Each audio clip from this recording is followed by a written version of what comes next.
So this is part 2 on our video series of geometry and measurement. So we're going to begin with perimeter and area of polygons. And when we say the area is the region contained with a plane figure. So we're talking about the purple area. That's what we're looking for. And so what we need to do is figure out these different sections. Okay, so this first section we'll call number 1. It has a length and a width of 2, so that area would be 4 for number 1. For number 2, notice we've got a base of 2 and a height of 2, but when you're dealing with the area of a triangle, you're going to take half of it.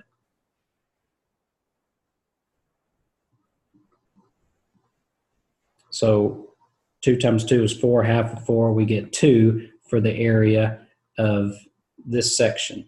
Now, section 3 is a base of 4, height of 2. So for section 3, it's going to be a 4 by 2. It's still a triangle, so we're still going to take half of it. So that would be 8 divided by 2, or 4. So we would have 4 plus 2 plus 4 for the area of the different regions. So that would be 10 square units for that area. Now that's one way to look at that. Okay, another way, and I'll just erase all this. So another way to look is, that was what we call subdividing. So when you subdivide this figure, you can find each of the pieces, and that's what we did. Or we can look at enclosing it.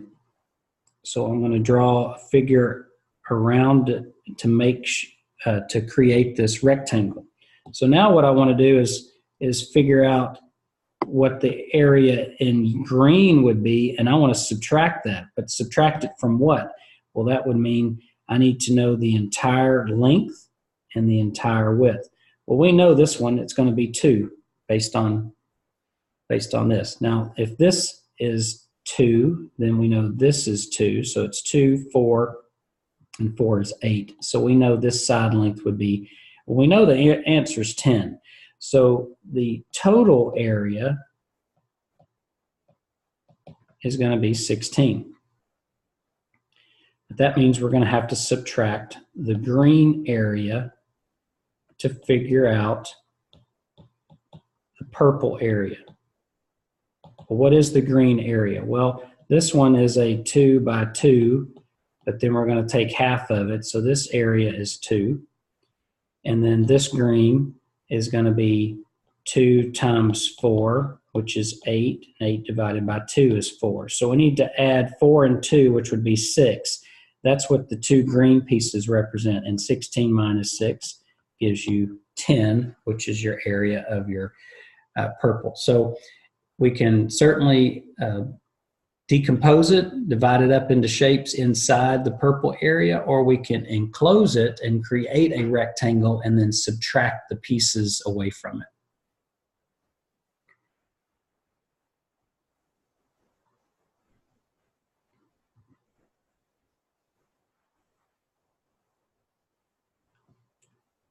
Next, I would like to look at how we would figure out perimeter.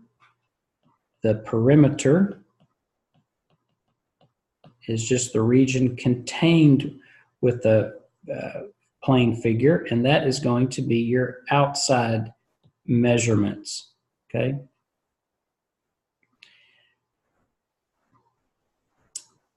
And so this one is that perimeter, and that's the distance around a closed figure. So this measurement, all these pieces, would be the perimeter. So if it's a hexagon, we know this is dealing with 6 sides.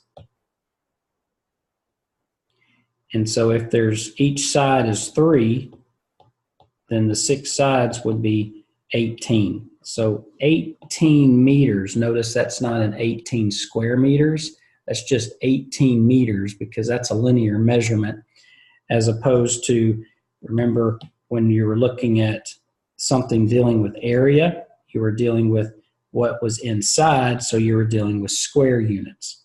Here, you're just dealing with meters, which is power of 1. If you're dealing with cubes, you're dealing with, or volume, you're dealing with the power of 3. So there's an example of finding the perimeter. Now, different shapes have different formulas when you're looking for area. So notice the square, in this case, has that area is length times width, or in this case, it's using area equals the length squared since the length is the same. A rectangle is using your length times width because it's notating that the length and the width would both be different. A triangle is your area equals 1/2 and your base times your height. You can use B and H for base and height. You can also use L and W if you want to look at length and width. A parallelogram is just your base times your height. A trapezoid, we're going to add the two bases together. We're going to multiply it by the height, and we're going to take half of it, or multiply it by 1/2. Divide it by 2 or multiply it by 1/2. A circle, that area is going to be pi times the radius squared. And then if we wanted to find the area of the rhombus, we would say that it's 1/2 multiplied by diagonal 1 times diagonal 2 if we know those lengths. So those are some different formulas that we will utilize when we're working in this video series. Next, we'll deal with circles and circumference and areas and arcs and sectors. And so these would all fall in this circle family that we want to look at. So a circle is a set of points, and it's all equidistant from a given point. A circle, think about the degrees inside a circle. So that's going to measure 360 degrees. A diameter goes from one side of the circle to the other. So here's, you see, this is your picture of your diameter.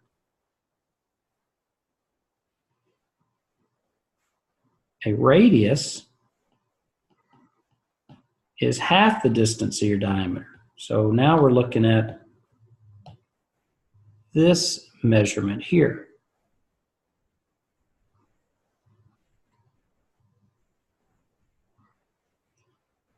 So that is your radius. Then we have what we call a tangent line. And it touches the circle at just one point. So we see it touches the outside of that circle there. And that tangent is perpendicular to the radius. Because if you had, this is also another radius. And it will be perpendicular to the radius.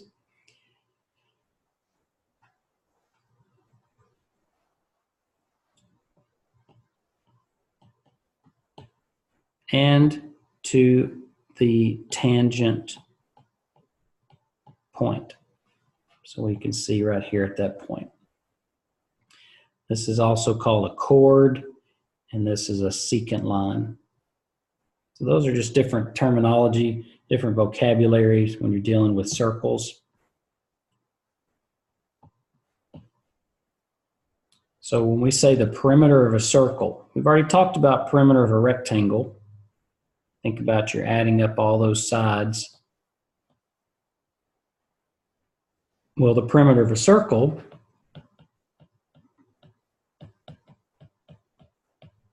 called your circumference. And that formula can be circumference is equal to r times pi, or 2 pi r, or pi times d. Any of those formulas will work for the circumference. R is your radius, d is your diameter, and pi, we would approximate it to be 3 1400ths. It's not an exact, just be an approximation.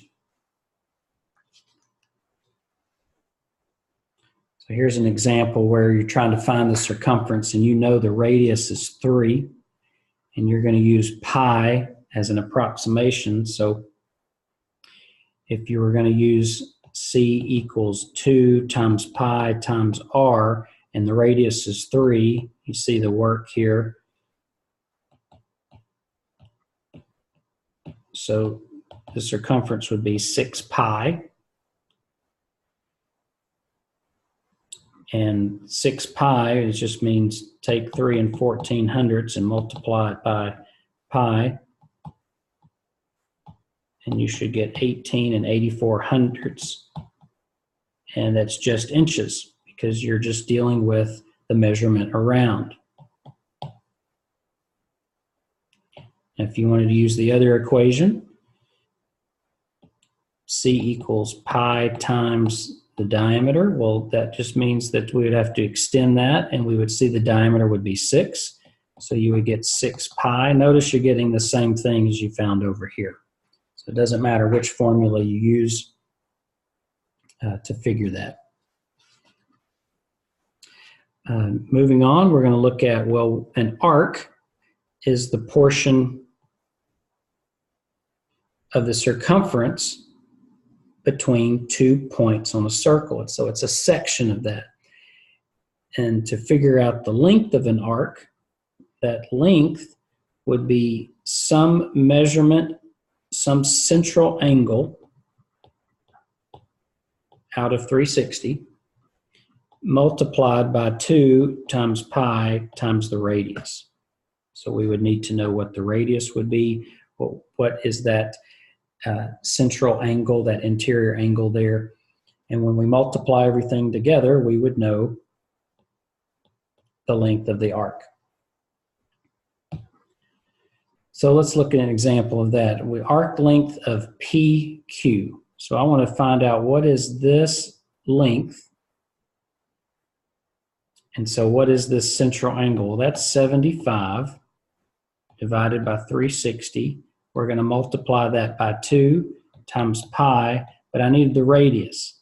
Well, it gave me the diameter was 9, so that means the radius has to be, so if the diameter is 9, the radius is going to be half of that. So when you finally multiply everything, you can multiply 75 times 2 times 3 1400ths by 4.5, and then just divide all of that by 360. You would find your arc length to be approximately 5 8900ths.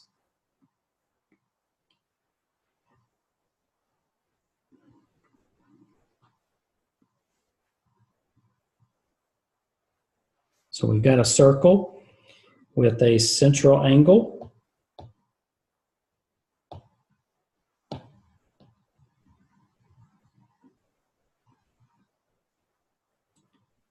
And we'll say that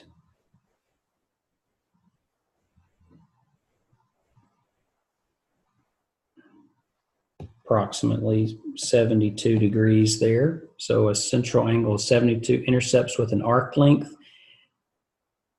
And this is the arc length. So 72 should equal 23n plus 3. And we'll just figure out what's the value of n. So we would subtract 3, and we would get 69 is equal to 23n, divides both sides by 23, and n would be 3.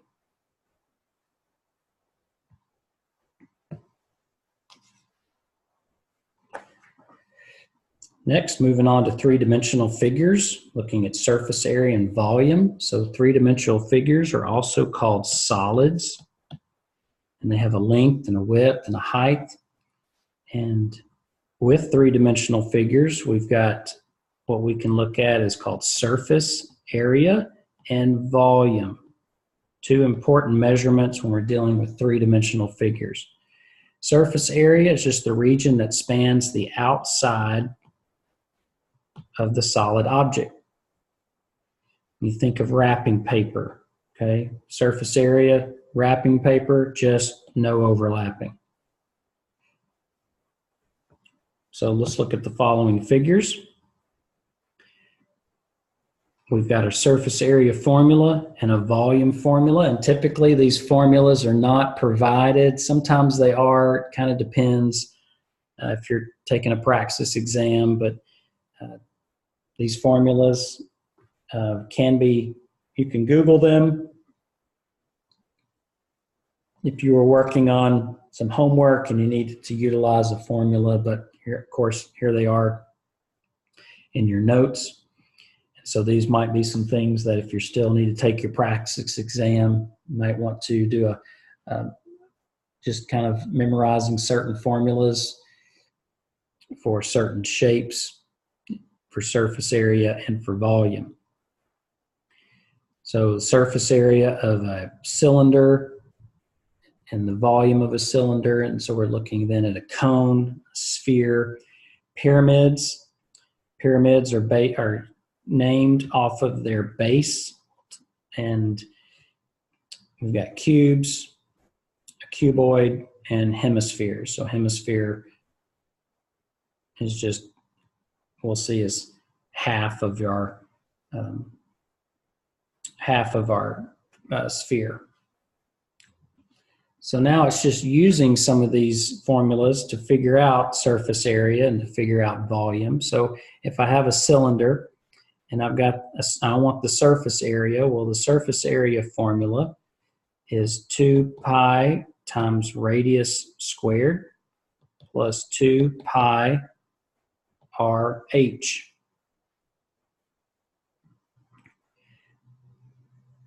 So remember, pi r squared is the area of your circle, and the area of a circle, there's two of them. So that's why you're seeing this 2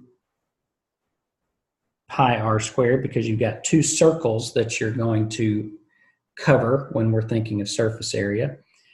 And then your pi RH is dealing with the distance around the cylinder. So surface area, that's going to be 2 times, we'll use 3 14/100. The radius will be 4. We're going to square that, plus 2 times 3 14/100 times the radius, which is 4, times the height, which is 5. Surface area, so 2 times 3 14/100 times 4. So we'll do 4 squared, that'll be 16. And then 16 times 2 times 3 14/100, we should get 148/100, plus, moving left to right here, 2 times 3 14/100 times 4 times 5. So order of operations there, we should get 125 6/10. And these are all centimeters. So the surface area, just adding these two together, should get 226 800 centimeters squared. You're dealing with area, so you're going to see those square units. Dealing with volume of a cylinder, volume is going to be the pi r squared. We've seen that before. That's your area of a circle, but we want to take it vertically, so I need a height. So your volume would be 3 14/100 multiplied by the radius, which is 4 squared, times the height of 5.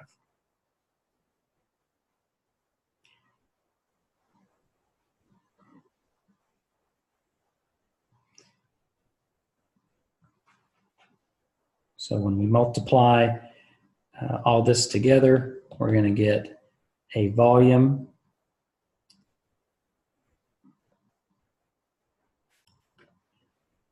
So we're going to get a volume of 251 2/10 cubic centimeters. Because you're dealing with volume, notice the difference is that exponent is a power of 3, and then your area had a exponent of 2.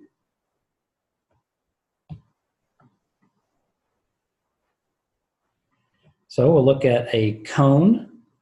You're dealing with a cone.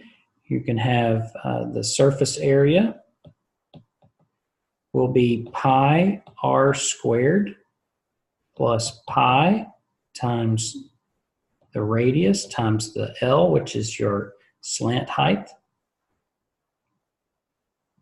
And so surface area would be, I'm just going to leave it in terms of pi right now. The radius is 4, so that'll be 16 pi plus 24 pi.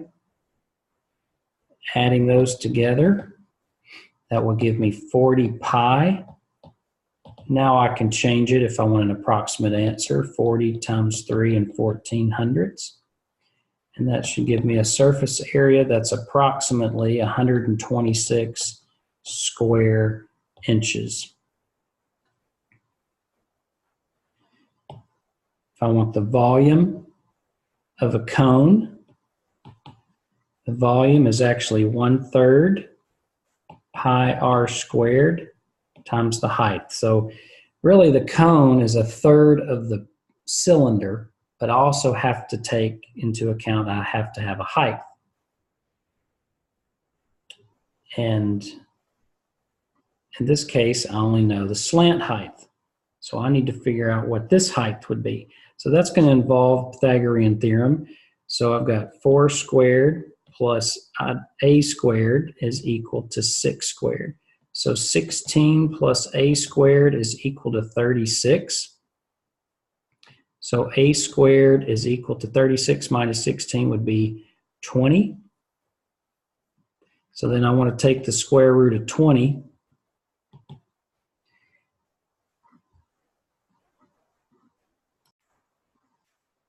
Square root of 20 is approximately 4 47/100.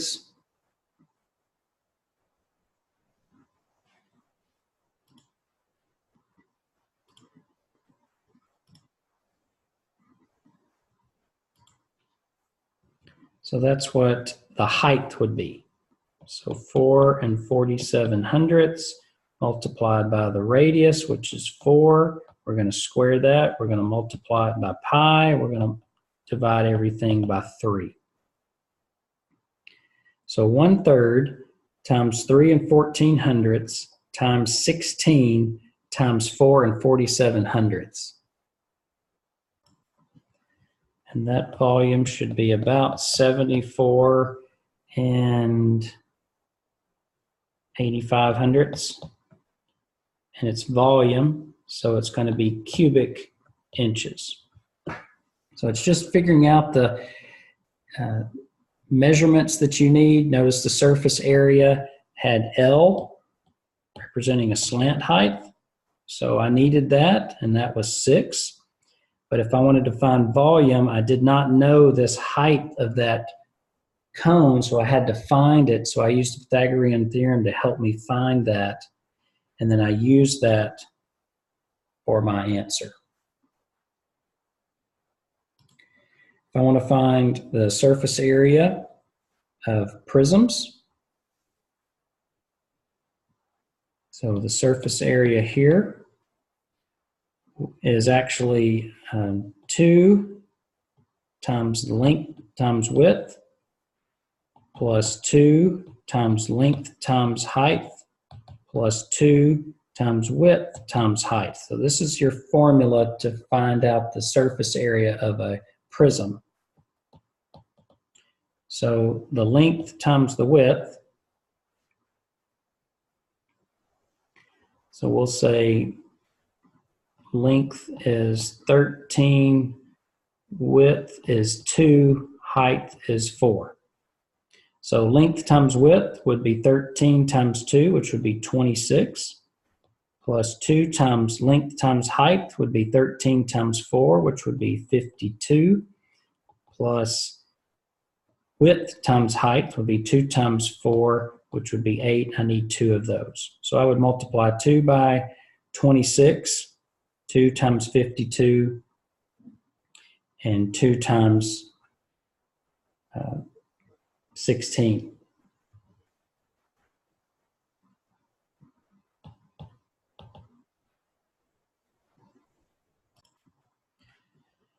So you would get 2 times 26, you're going to get 52. 2 times 52, you get 104. 2 times 8, you're going to get 16. So when you add all those together, you should get a surface area of, what, 172?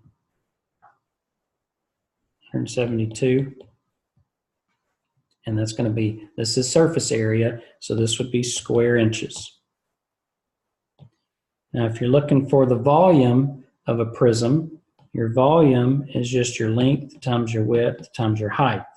And since we're using the same numbers, you can think of it as your length of 13 times your width of 2 times your height of 4. And so this is 13 times 8, so it'd be 80, and 24, so it'd be 104 cubic inches for your volume.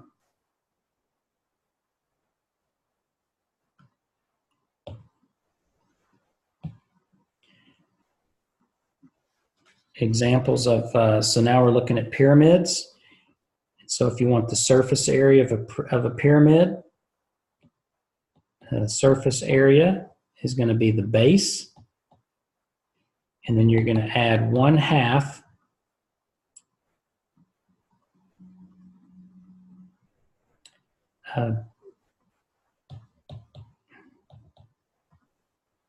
so we've got to look at a slant height.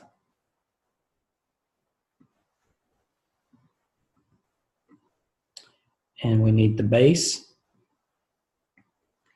And then we've got P as part of our formula.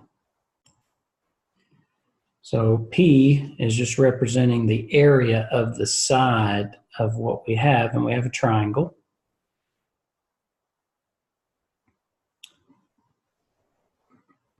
So the base, in this case, would be 2 4/10 multiplied by 2 4/10. So that would give you the base area.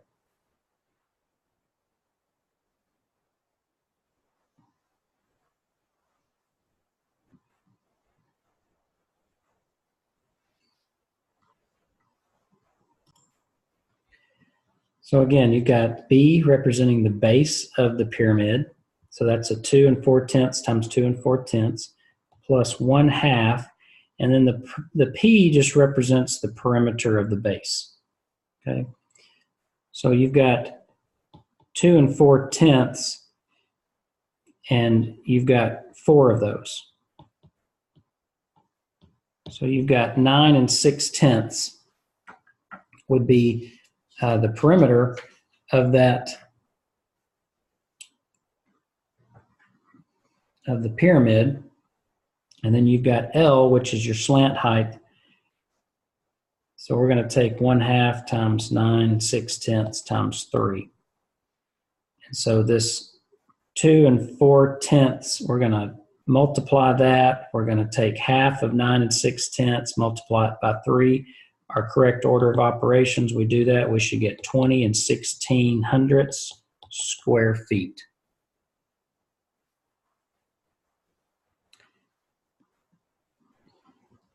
And then if we want to find the volume of a prism, or volume of the pyramid, well, that's just going to be 1/3 times the base times the height.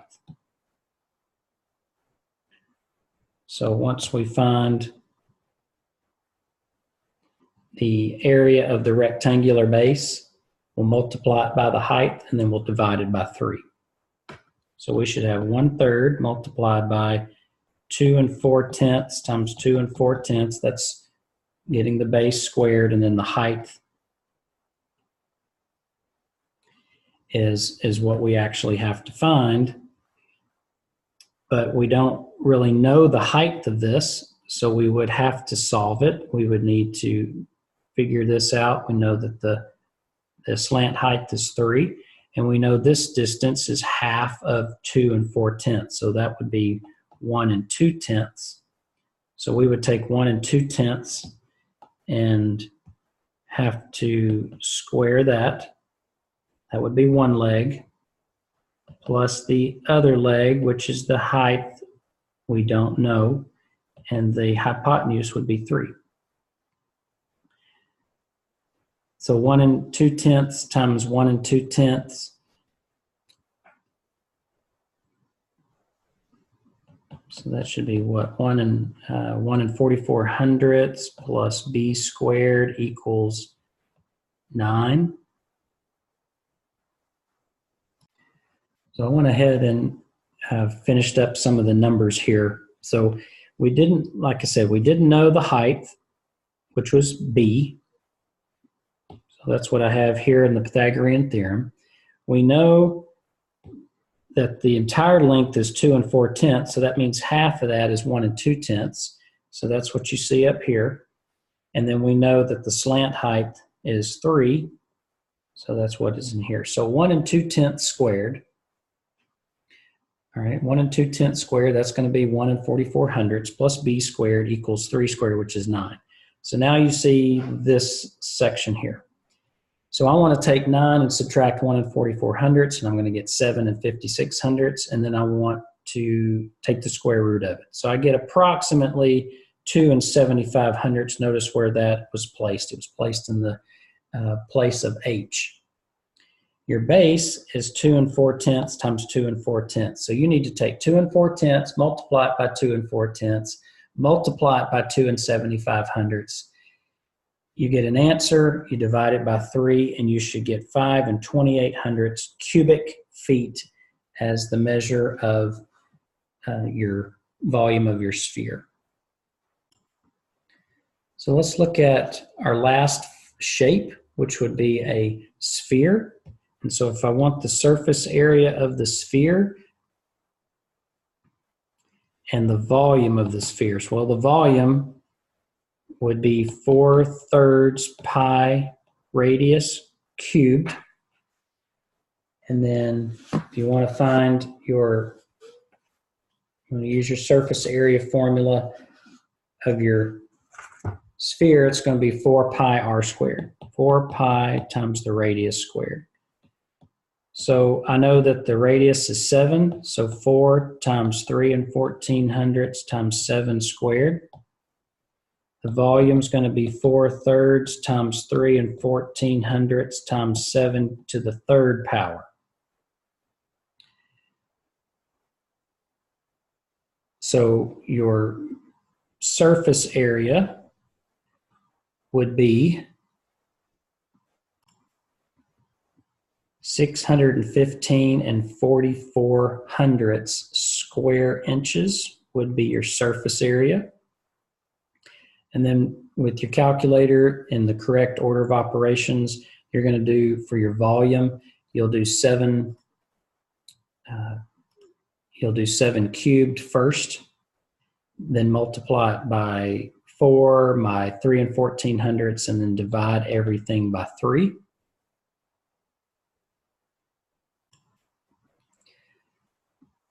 So you would take 7 cubed, you're going to get 343, multiply it by 3 1400ths, multiply it by 4, divide everything by 3, and you're going to get 1,436 300ths cubic inches. So definitely use your calculator to help you compute some of these larger, some of these area and volume formulas when you're having to square and take things to powers. And if you're using your cell phone, you can rotate it to the left or to the right, so that gives you more functions, so you can see a cube or you can see the square term if you choose to use that. All right, and then our last piece is dealing with transformations. The last section of this part 2 of our video series of geometry and measurement. The last piece we'll look at is what we call transformations. And what we're doing is transformations. It just maps figures into new figures. Okay, so the new figure that we look at is called an image, and the original is called a pre-image.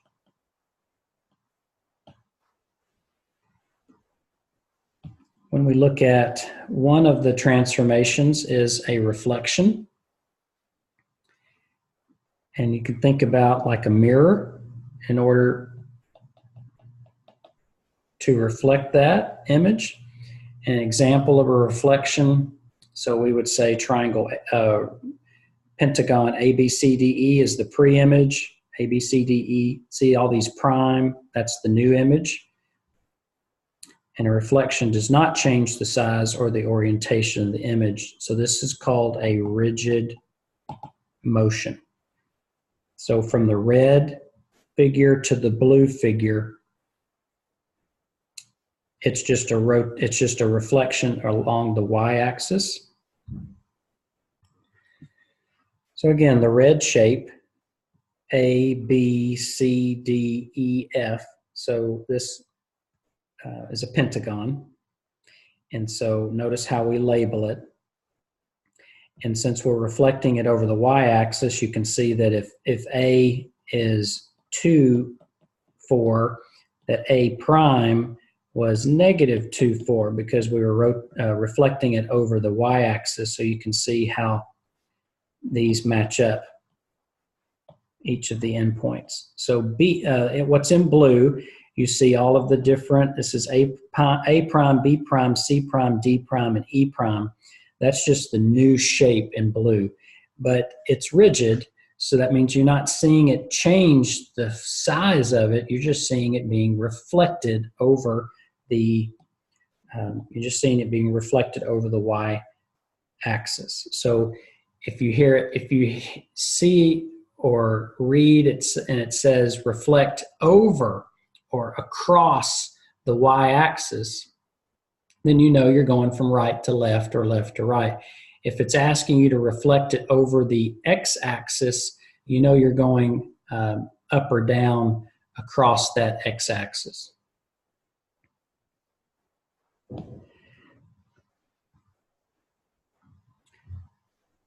With a rotation, this is a transformation that turns or rotates a figure about a fixed point.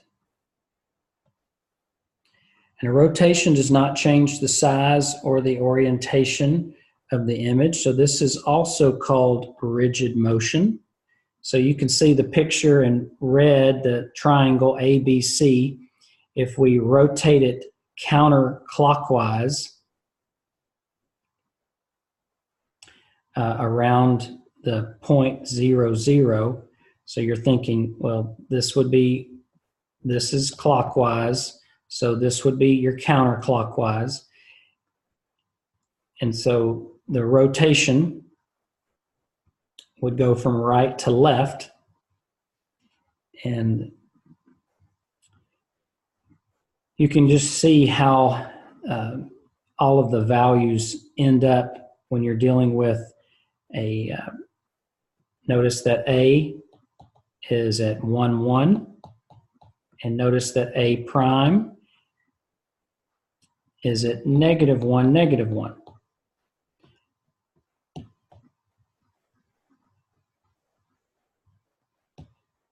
B is at 2, negative 2, and B prime is at negative 2, positive 2. So notice that the numbers are from the original to the new, from B to B prime, notice that the signs are different. And notice from A to A prime, the signs are different. It went from 1 to negative 1 in the X and 1 to negative 1 in the Y. Look at C.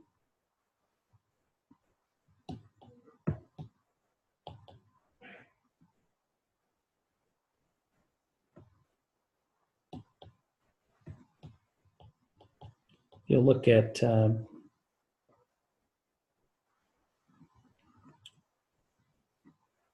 when you're looking at C, that's going to be what? 1, 2, 3, 4, 5, 0.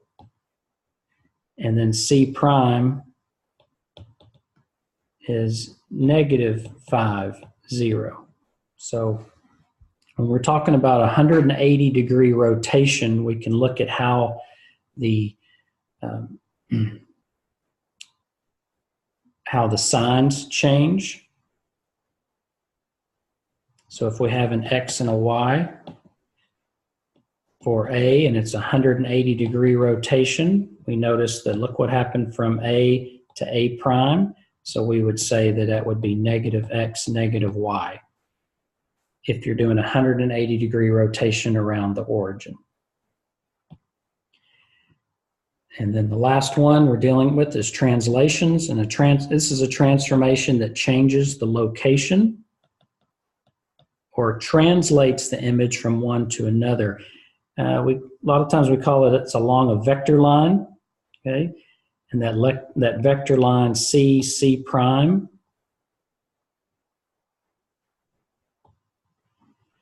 and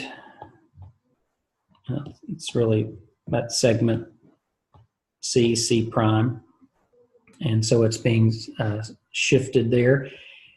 Same thing here, we could say it's along this vector line A prime, or segment A prime. And this is a translation that does not change the size. So this is also a rigid motion. So we're talking about anything that might, if it doesn't change the size of it,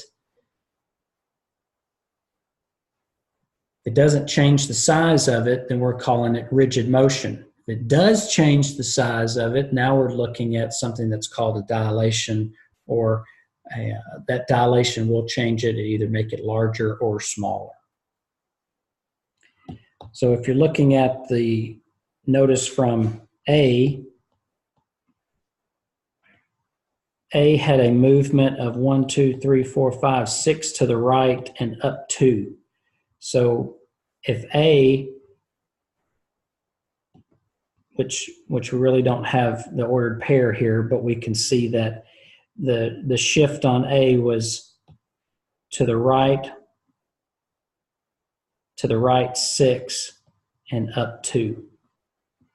So this would be anything, the X value, whatever the X value is, we would add 6 to it, and any Y value we would add 2.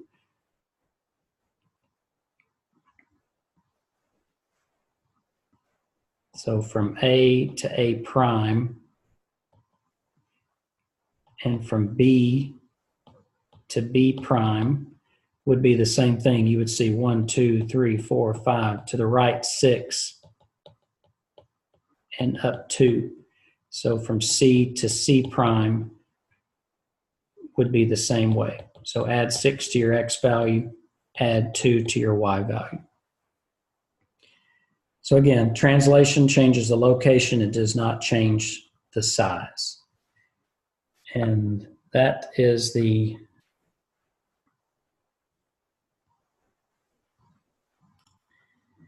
end of part 2 of day 4 of our geometry and measurement series.